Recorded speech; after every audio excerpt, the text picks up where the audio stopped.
Solo la palabra de Dios puede explicar la verdadera raíz de los conflictos que rodean a la actual nación de Israel. La clave es comprender la identidad de los pueblos que reclaman el derecho a la Tierra Santa. Parece que nadie, ni político, ni diplomático, ni académico, entiende realmente las raíces de los problemas en el Oriente Medio.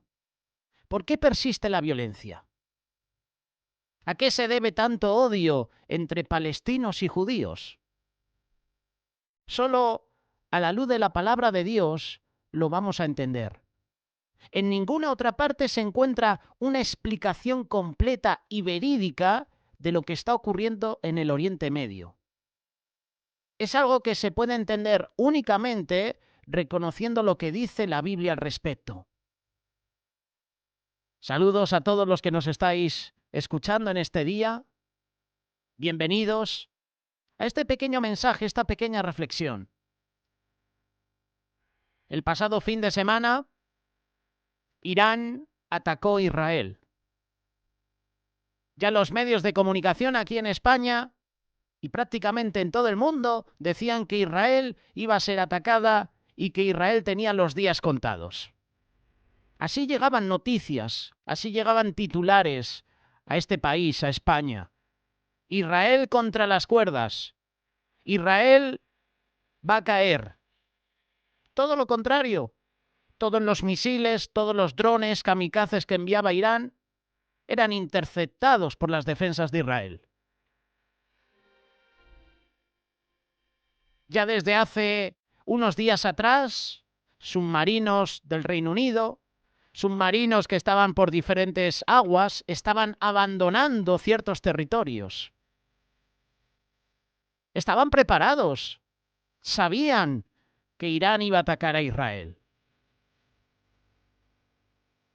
El primer ministro israelí, Benjamín Netanyahu, quizás accidentalmente, dio un indicio de la verdad que hay detrás del conflicto en una carta que dirigió a las Fuerzas Armadas de su nación en noviembre de 2023, a raíz de esas atrocidades del 7 de octubre. La actual lucha contra los asesinos de Hamás, escribió, es un capítulo más en la historia que lleva generaciones de nuestra resistencia nacional. Acuérdate de lo que hizo Amalek contigo. Deuteronomio capítulo 25, verso 17. Acuérdate de lo que hizo Amalek contigo. Netanyahu, con estas declaraciones, desató una tormenta de controversia. Para algunos era un llamado al genocidio, otros aseguraban que pretendía reforzar el apoyo de los conservadores religiosos, apoyo que necesitaba a fin de reunir los votos necesarios para mantener el poder. Pocos, quizás ni siquiera el primer ministro, realmente comprendían la relación que hay entre esa cita y la verdadera causa de los graves problemas en el Oriente Medio. Porque al final está de por medio Amalek. Pero es que curiosamente, lo hemos leído hace unas semanas atrás, Esaú tiene su parte. Esaú menospreció su primogenitura, se la vendió a su hermano, Jacob. La menospreció. Y ahora, naciones islámicas, enemigos de Israel, quieren recuperar esa primogenitura que desecharon. Muchos se inclinan a ver todo el conflicto en el Oriente Medio como algo entre Isaac e Ismael, hijos de Abraham, que tiene su parte, porque de Ismael ahora mismo vienen todos los enemigos de Israel. Ambos primogénitos, uno de Sara, otro de Agar. Sin embargo, sí hubo enemistad entre estos dos hermanos. Hubo enemistad también entre Jacob y su hermano Esaú. Qué curioso, ¿verdad? Que tanto en el Antiguo, quizás en el Nuevo Testamento no hay muchos ejemplos, pero en el Antiguo Testamento te darás cuenta cómo la familia estaba enfrentada entre sí.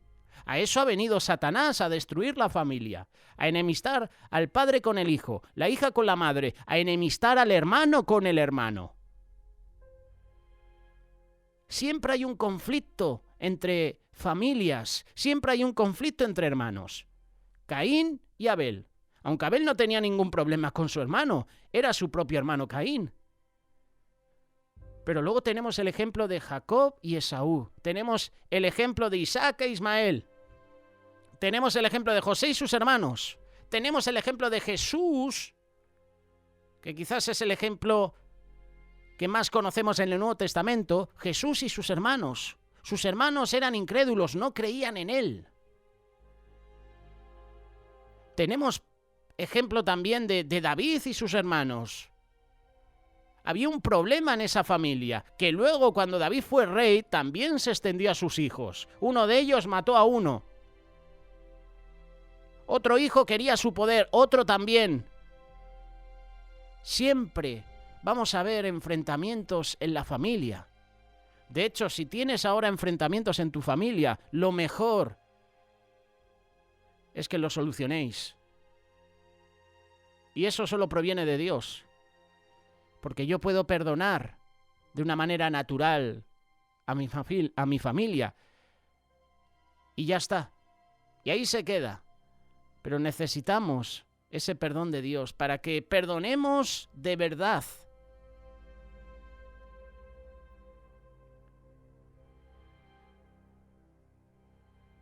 En el Salmo 83, Dios revela que los ismaelitas serán conspiradores contra Israel en el tiempo del fin. Como lo hemos mencionado muchas veces en estos mensajes, en estas reflexiones, el conflicto actual no es principalmente entre dos hermanos. Ese conflicto que hay entre Israel e Irán no es entre dos hermanos. Es necesario profundizar en la palabra de Dios en busca de la verdad. Y sabemos que lo que está sucediendo entre Israel e Irán, lo que está sucediendo entre Israel y los palestinos, tiene que ver con palabras proféticas, palabras que destaca la palabra de Dios. Esas declaraciones de Netanyahu. Vamos a hacer un poquito de historia. ¿Quién es Amalek? Bueno, los que estudiáis la Biblia, los que leéis, os gusta escudriñar la palabra, sabéis que Amalek, para resumir, es una nación enemiga de Israel. Siempre se han levantado naciones enemigas. Hemos tenido a los filisteos, hemos tenido a Amalek, hemos tenido a los madianitas y hemos tenido, bueno, un montón de enemigos. En Éxodo capítulo 17 se habla sobre Amalek. Israel acababa de atravesar el Mar Rojo. Y entonces vino Amalek y peleó contra Israel en Refidín. Esto lo vamos a ver próximamente en el estudio bíblico. Si no has visto el estudio bíblico que hemos compartido hace unos días atrás, te invito a que lo hagas. Porque justamente hemos visto cómo Israel atraviesa el Mar Rojo. Pues después de atravesar el Mar Rojo, una de las naciones enemigas de Israel les ataca. Y este atentado se destaca en los anales bíblicos por ser especialmente ofensivo para Dios. A tal grado se enojó Dios por las acciones de los amalecitas que dejó claro, en términos inequívocos, sus palabras. Por cuanto la mano de Amalek se levantó contra el trono del Eterno, el Eterno tendrá guerra con Amalek de generación en generación. Hemos visto en estos mensajes, en estas reflexiones, qué significa esa expresión de generación en generación, es decir, para siempre. El Eterno dice que la mano de Amalek se levantó contra el trono de Dios. ¿Y por qué fue tan grave ese atentado a los ojos de Dios? Muchos pueblos, además de los amalecitas, atacaron a Israel, incluso durante la conquista de la Tierra Santa. Pero ¿por qué fue tan grave para Dios lo que hizo Amalek y no fue tan grave lo que hicieron otras naciones que atacaron a Israel? Deuteronomio capítulo 25, versículo 17 y 18. Acuérdate de lo que hizo Amalek contigo en el camino cuando salías de Egipto, de cómo te salió al encuentro en el camino y te desbarató la retaguardia de todos los débiles que iban detrás de ti cuando tú estabas cansado y trabajado, y no tuvo ningún temor de Dios. ¿Qué versículo? Este versículo, o estos dos versículos, tienen una aplicación práctica a nuestra vida increíble. ¿Cuándo atacaron los amalecitas a Israel?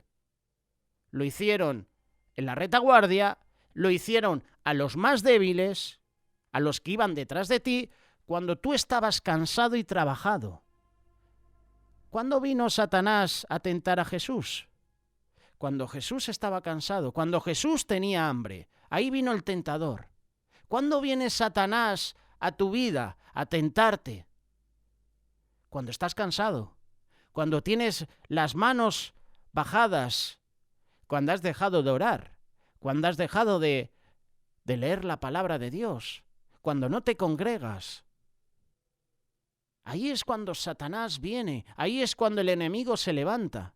El enemigo no va a venir a tu vida cuando estás adorando en espíritu y en verdad a Dios. El enemigo no va a venir a tu vida cuando estás en oración, ferviente, clamando a Dios de rodillas. No, el enemigo siempre viene a las vidas cuando estamos con la guardia baja. Como hizo Hamás el 7 y 8 de octubre. Muchos dicen que fue un ataque de falsa bandera. Israel, que está preparado las 24 horas del día, los 365 días del año, de repente en ese momento bajó la guardia y el grupo terrorista Hamás atacó. ¿Tú qué piensas? ¿Piensas que fue un ataque de falsa bandera? ¿Crees realmente que Israel bajó la guardia? Lo que sí sé, y muchos pensarán diferente o no, hemos visto imágenes. Hemos visto imágenes de cómo se llevaban a civiles. Hemos visto imágenes de cómo los terroristas salían por diferentes murallas, diferentes partes de Tel Aviv. Había medios de comunicación a los laterales grabando las imágenes. Habían civiles andando, de hecho habían civiles en furgonetas guiando a los terroristas que iban en moto. Y lo que me llama la atención es que pintan ahí los medios de comunicación a los laterales. Están terroristas atacando y tú estás al lado de ello grabando y sacando fotos. Y yo me preguntaba, ¿qué hacen esos medios de comunicación ahí? ¿No tienen miedo? ¿No hay un miedo a que un grupo terrorista también los pueda atacar a ellos? Estaban como si nada. Hay imágenes. Por eso yo pienso que aquí hubo más cosas, aparte de que Israel bajó la guardia. Aquí hubo algo raro. Y no quiero pensar mal, pero hay un refrán que dice, piensa mal y acertarás. Y yo no me creo lo que ofrecen los medios. Yo no me creo lo que dicen los terroristas en cuanto a las víctimas. No entiendo cómo medios de comunicación aquí en España y en el mundo se creen las estadísticas de muertos por Israel en bombardeos o en ataques.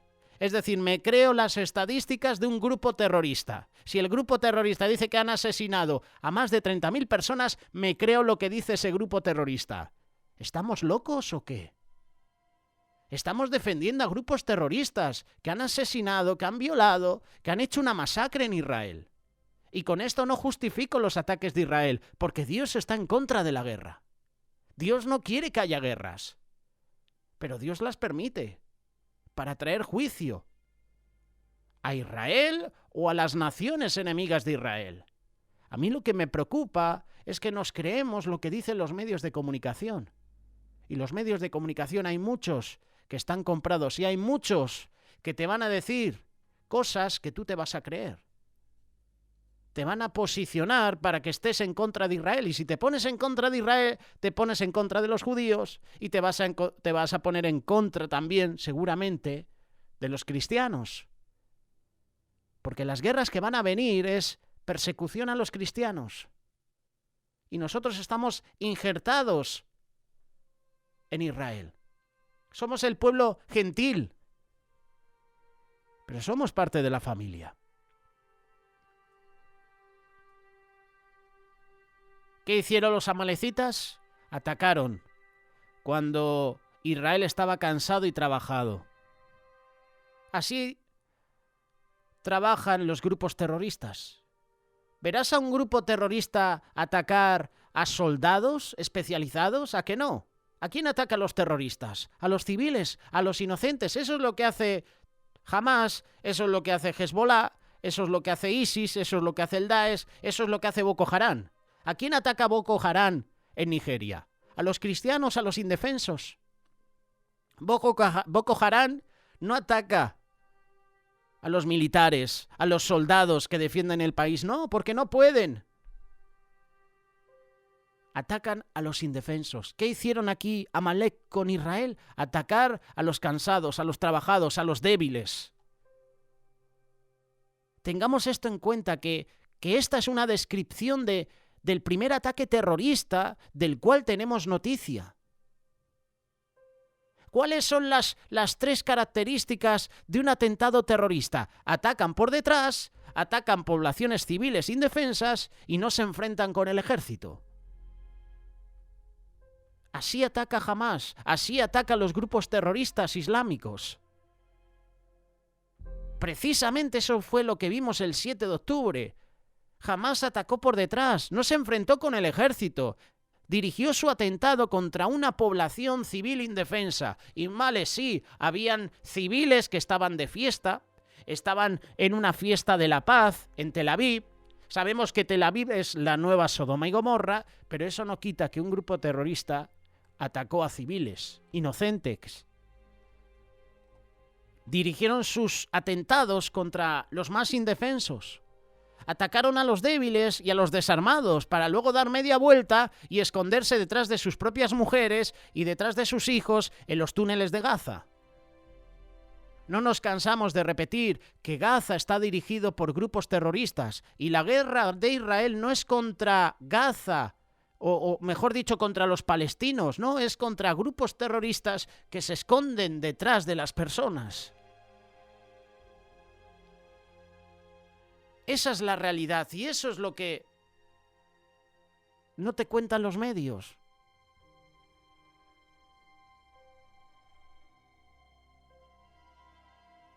Así es como procede Hamás.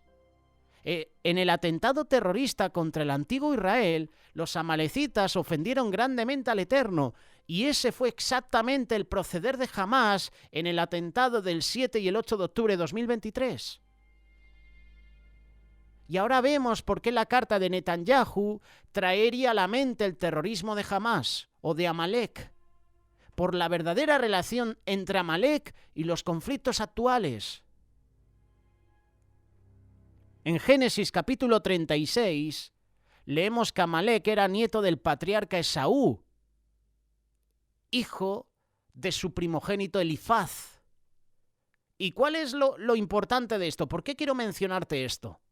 Esaú era hermano gemelo de Jacob, quien vino a ser el padre de las 12 tribus de Israel, entre ellas los judíos de Judá. Por eso quiero hacer historia contigo, para que veamos el origen real de lo que está sucediendo en Oriente Medio.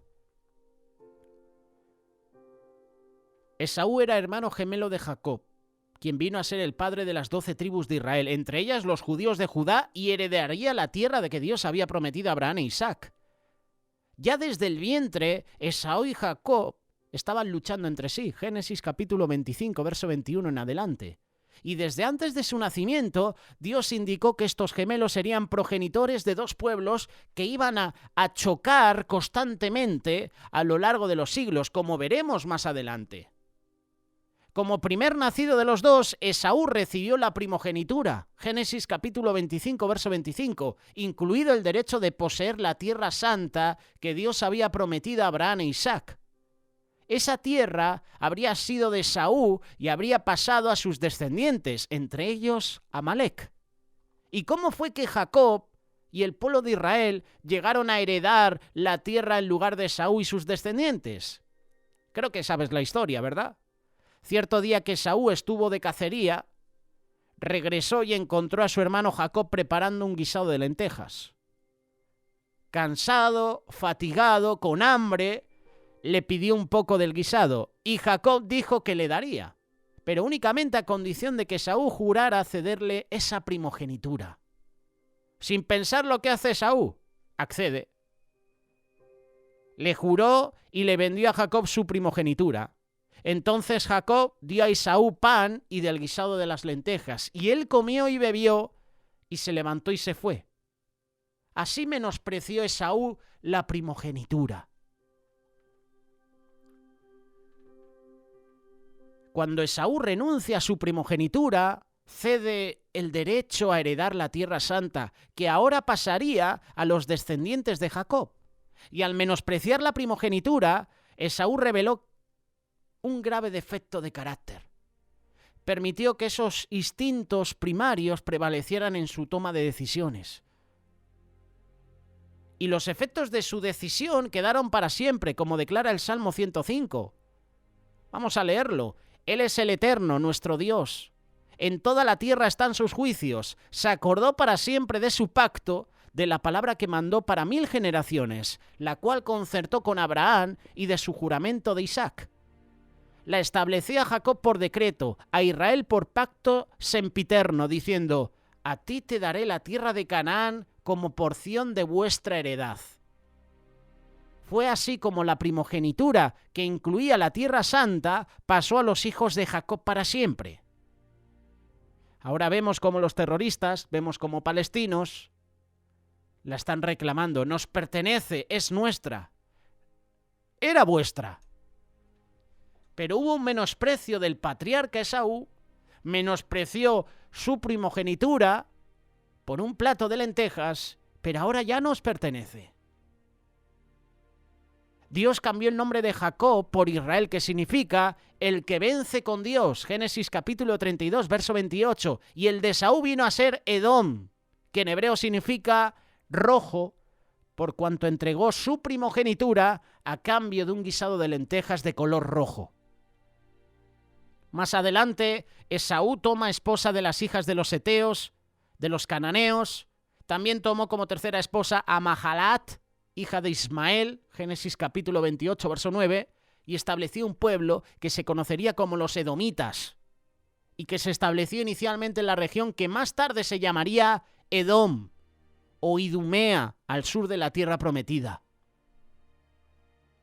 Aunque más adelante Esaú y Jacob se reconciliaron, Génesis capítulo 33, la palabra de Dios habla de un perpetuo rencor, un odio que persistió entre sus descendientes.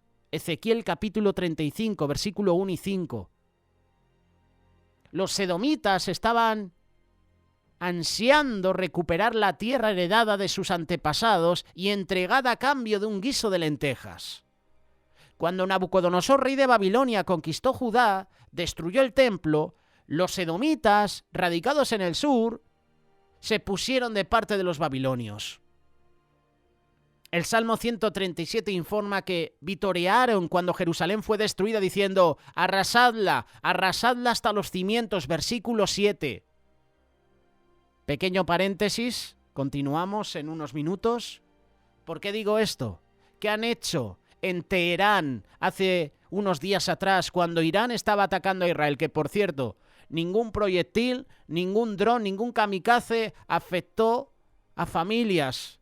Reportaron las defensas de Israel que no hubo ningún herido en los hospitales de Israel.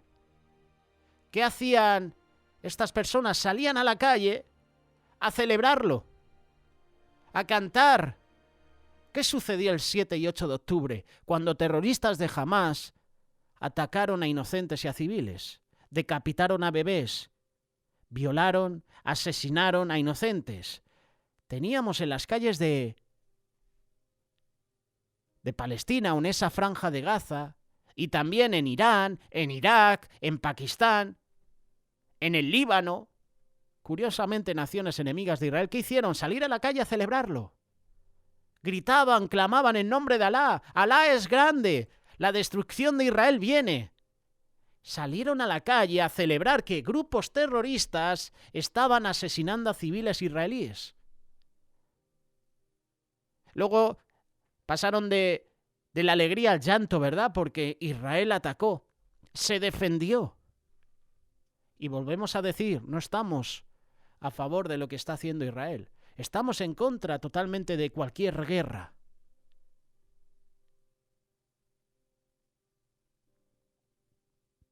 Aquí tenemos de nuevo a los edomitas celebrando que Babilonia había tomado cautiva a Israel. ¿Qué hacen los edomitas? Nos juntamos a la nación más poderosa del mundo, encima la nación que ha conquistado Jerusalén y que nos puede dar la parte que nos corresponde, o esa tierra que es nuestra. Abdías, en el capítulo 1, verso 10, habla de la condenación divina de Edom. Por la injuria a tu hermano Jacob te cubrirá vergüenza y serás cortado para siempre. Señalando que los edomitas se unieron a los babilonios en la destrucción de Jerusalén e incluso mataban a los fugitivos que habían logrado escapar. Modus operandi, otra vez, de los terroristas. Así trabaja Hamás, así trabajan Hezbollah, así trabajan los grupos terroristas que están en contra de Israel. Matan a los inocentes, matan a los fugitivos. Nunca se van a enfrentar ejércitos, siempre van a atacar por la espalda. ¿Cómo atacan los terroristas? Siempre que hay un soldado de espaldas, atacan. Se hacen pasar por civiles y les atacan. Lo hemos visto en imágenes. Pero esto no te lo cuentan, ¿verdad? No quieren que sepas la realidad del conflicto entre Israel y las naciones enemigas que quieren conquistar Jerusalén.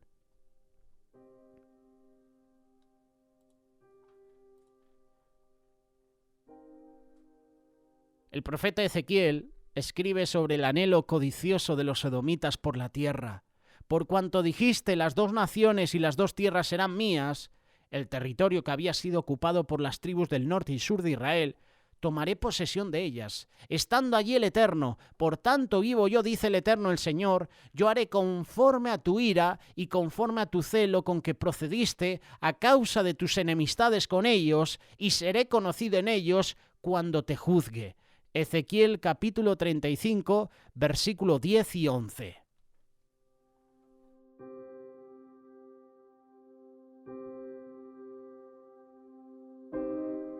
La palabra de Dios es clara, no miente.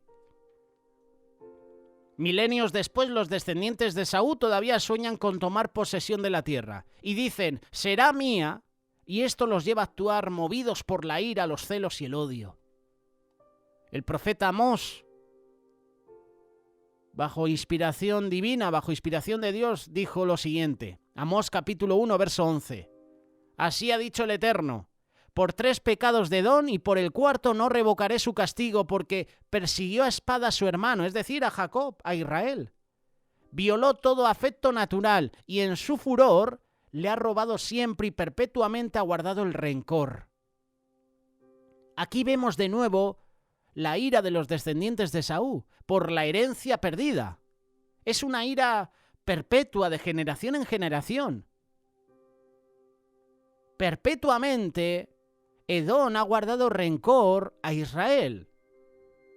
Esa actitud de odio hacia Israel, con el ansia de siglos por su herencia perdida que caracteriza a los edomitas, se hace evidente en el atentado terrorista de los amalecitas y en su furor por hacerse de la tierra prometida, que su antepasado Esaú vendió por un plato de lentejas.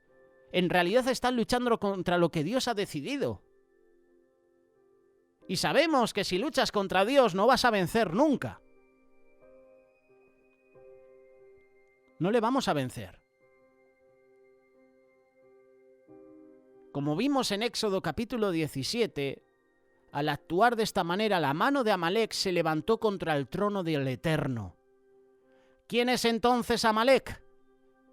Amalek es una rama especialmente de los edomitas, descendientes de Esaú, que sigue reclamando como suya la herencia perdida y contra cual el Dios declaró la guerra de generación en generación. ¿Quiénes son los palestinos? Volvamos al presente.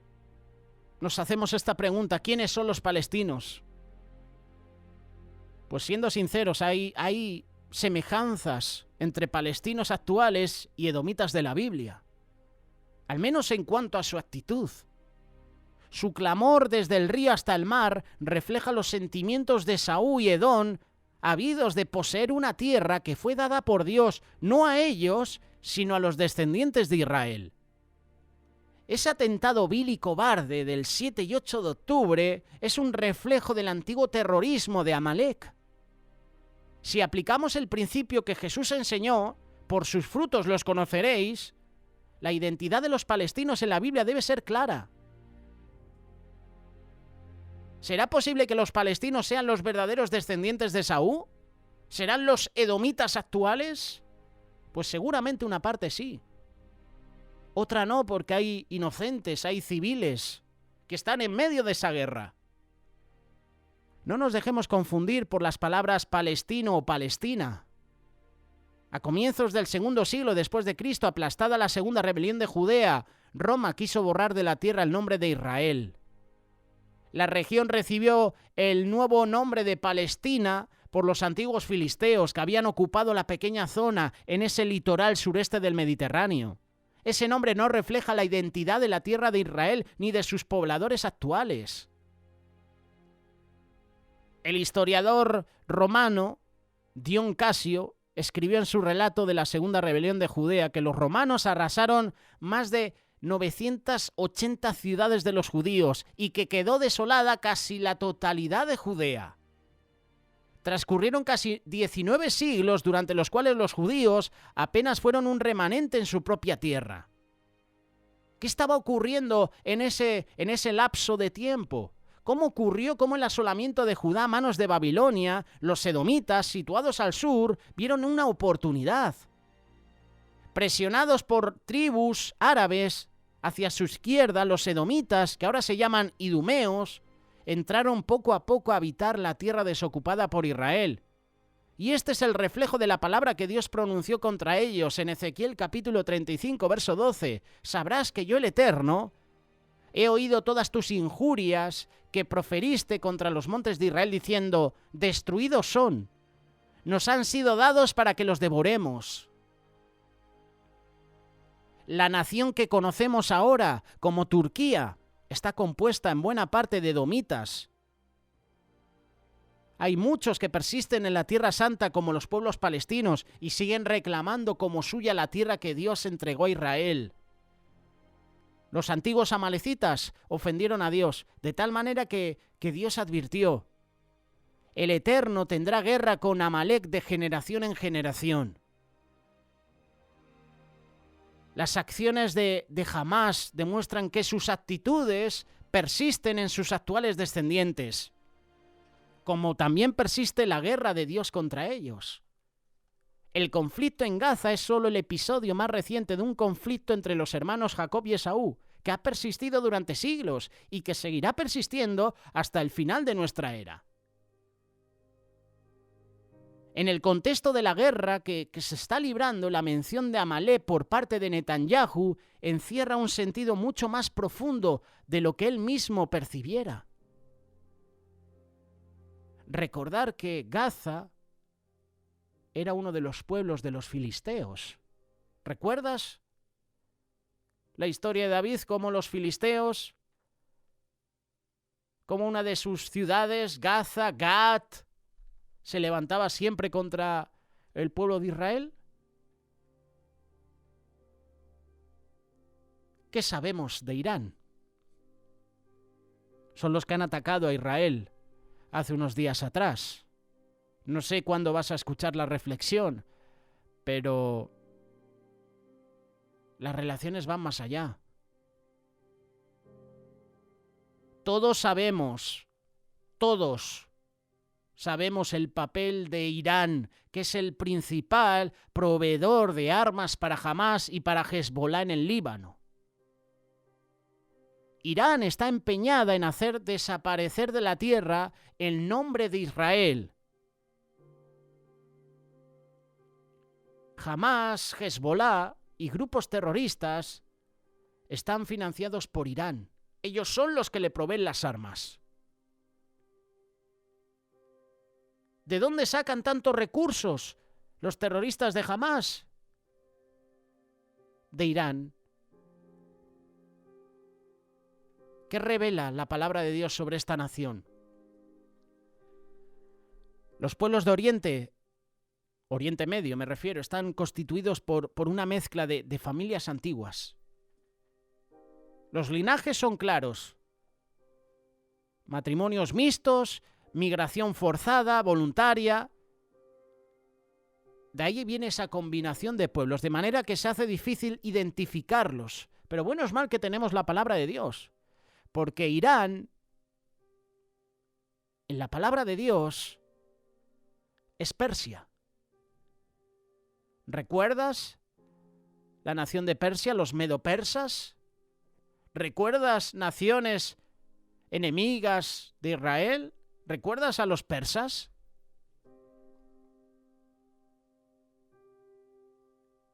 El pueblo que habita en Irán es de origen persa, entre un 50 y un 60%. El resto está formado por gente de otras regiones, entre esas los ismaelitas y los edomitas.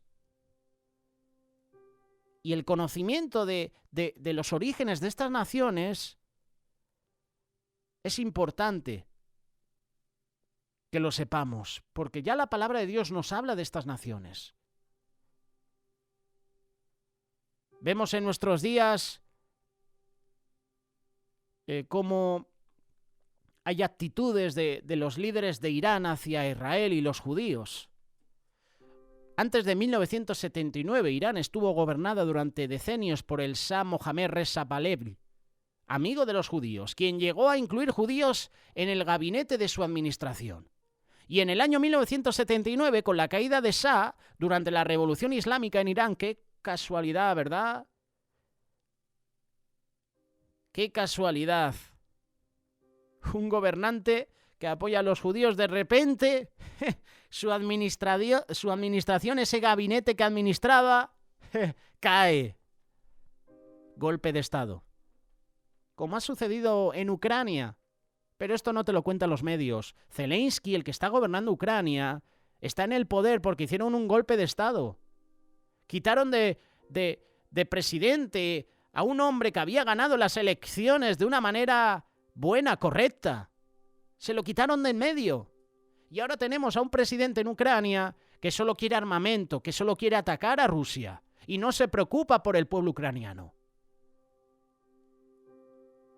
Esa es la realidad y no estamos a favor de Rusia, pero esto es lo que vemos realmente. Está empeñado en atacar a Rusia, está empeñado en que la OTAN, Estados Unidos, ataque a Rusia. En vez de buscar otras maneras, en vez de sentarse y hablar, buscar lazos de paz, no, vamos a seguir atacando. Que nos den más dinero para invertir en armas.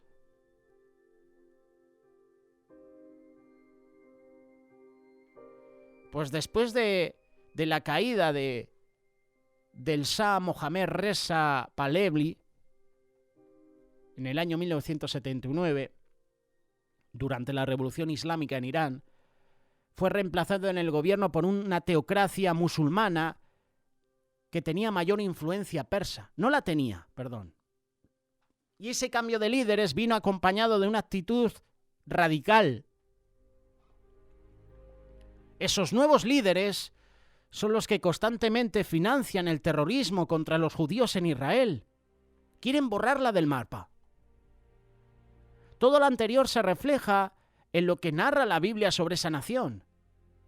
En la antigüedad, Dios predijo que Ciro, emperador de los medos y los persas, sería el que daría la libertad a los cautivos judíos en Babilonia y daría orden de reconstruir el templo de Jerusalén.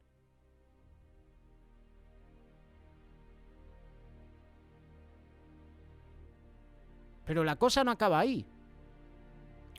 Reconstrucción del templo en boca de antiguos gobernantes medopersas como Ciro y Artajerjes, Esdras capítulo 1, Esdras capítulo 7.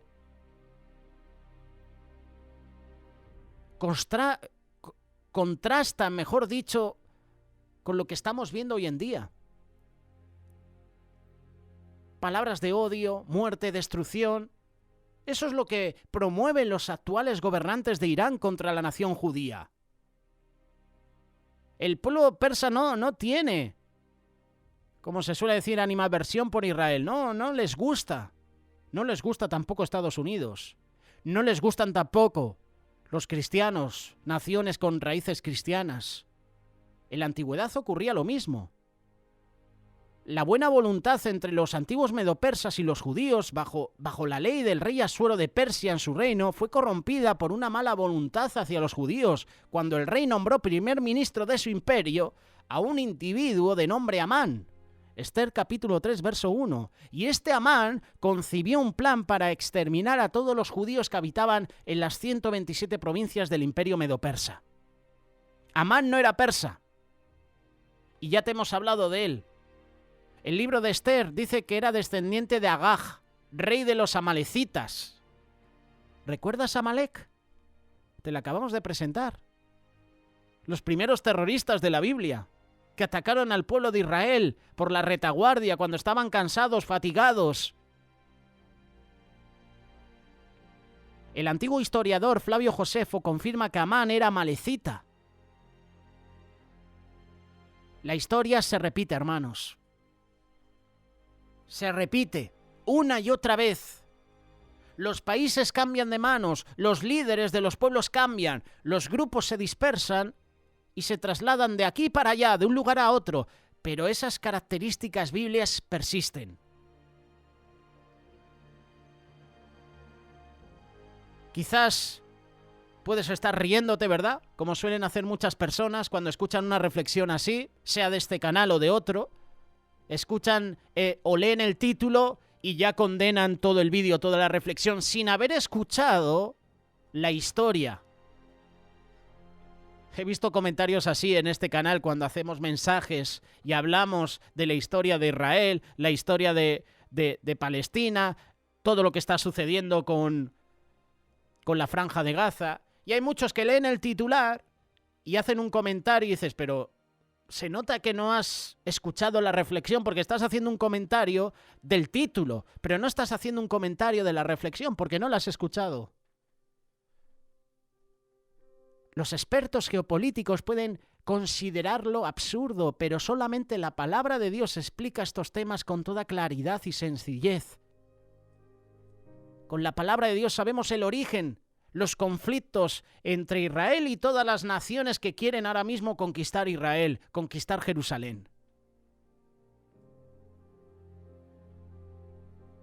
El hecho de que los judíos ejercen el control sobre Jerusalén no es un punto trivial. Dios pronunció esa profecía hace 2500 años.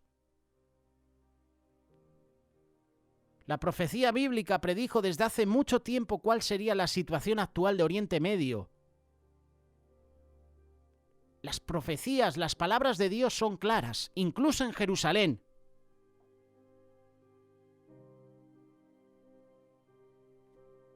Son profecías que se van a cumplir. Nadie puede alterar los designios que Dios ya ha dicho, ha establecido. Dios ya ha decidido que se reanudarán los sacrificios antiguos y nosotros sabemos que serán suspendidos 1290 días antes del regreso del Mesías. El plan de Dios asegura que ningún edomita, ningún amalecita, ningún terrorista de Hamás, ningún terrorista de Irán logrará destruir la nación de Israel. Todo intento en ese sentido está destinado a fracasar, no por la rectitud del pueblo judío, sino porque esas naciones procuran cambiar con sus propias manos el plan que Dios ha establecido. Debemos decir la verdad completa. Por eso no te creas lo que te dicen los medios de comunicación cuando no saben la historia real de Israel. Ahora tú la sabes y tienes al alcance de tu mano una Biblia y puedes leerla de principio a fin y te darás cuenta, como hemos leído, que los países que están en contra de Israel decidieron vender su primogenitura, así que la tierra prometida, Jerusalén, no les pertenece, la desecharon No la dieron el valor que se merece. Todo por un plato de lentejas. Y ahora la quieren reclamar con sangre, con actos terroristas, con odio, con rencor. Se les enseña así a los niños de pequeños a odiar a Israel, a odiar a los judíos. Tenemos que decir la verdad completa. Israel, la actual nación judía, también está repitiendo la historia. Y también está provocando la ira de Dios al repetir el proceder de sus antepasados, cayendo cada vez más en el pecado y en la rebelión contra las leyes de Dios. Y Dios va a enviar un juicio terrible a la nación de Israel y está permitiendo que naciones enemigas ataquen a Israel. Israel se tiene que volver de sus malos caminos. Puedes ver que actualmente en Israel se organizan desfiles para exaltar las maneras de vida que Dios condena explícitamente en la Torá, algo que todo judío sabe. Promueven esos estilos de vida en las propias calles de Jerusalén, la ciudad que pronto será sede del gobierno del Mesías. Con esa rebelión hacen a su manera lo mismo que los amalecitas. Están levantando la mano contra el trono de Dios, le están desafiando. Por eso yo sé que Dios enviará juicio a Israel también. Dios está permitiendo que naciones ataquen a Israel. Les está dando toques de atención, que estoy aquí. No me desechéis. Los sacrificios se van a reanudar por un poco de tiempo, ¿no? Y luego se van a suspender. Entonces Jerusalén será capturada por la séptima restauración del Imperio Romano. Y se van a iniciar los tiempos de los gentiles. Dice la palabra que Jerusalén será hollada, pisoteada por los gentiles. Después de tantos años de angustias, de penalidades, el Mesías va a regresar con buenas noticias, tanto para Israel como para el resto del mundo. Hay esperanza. Y la esperanza es Jesús. La esperanza es que Israel se humilla ante Dios de nuevo y vuelva a Él. La esperanza tuya y mía es que nos volvamos a Jesús, nos volvamos a Dios. Como hemos compartido en muchas ocasiones, vuélvete en amistad con Él, con Dios, y tendrás paz. Van a seguir llegando noticias. Lo que ha sucedido el pasado fin de semana puede ser el inicio de algo grande. Veremos a ver si Rusia se une con China a Irán. Y de esta manera empieza una posible tercera guerra mundial. No lo sabemos. Uno puede especular, pero sabemos que Rusia, China, son países comunistas que apoyan el régimen de Irán. Así que es posible que se junten para luchar contra Israel. Veremos a ver qué sucede en los próximos días. Estaremos atentos, estaremos orando, velando por la paz en Jerusalén.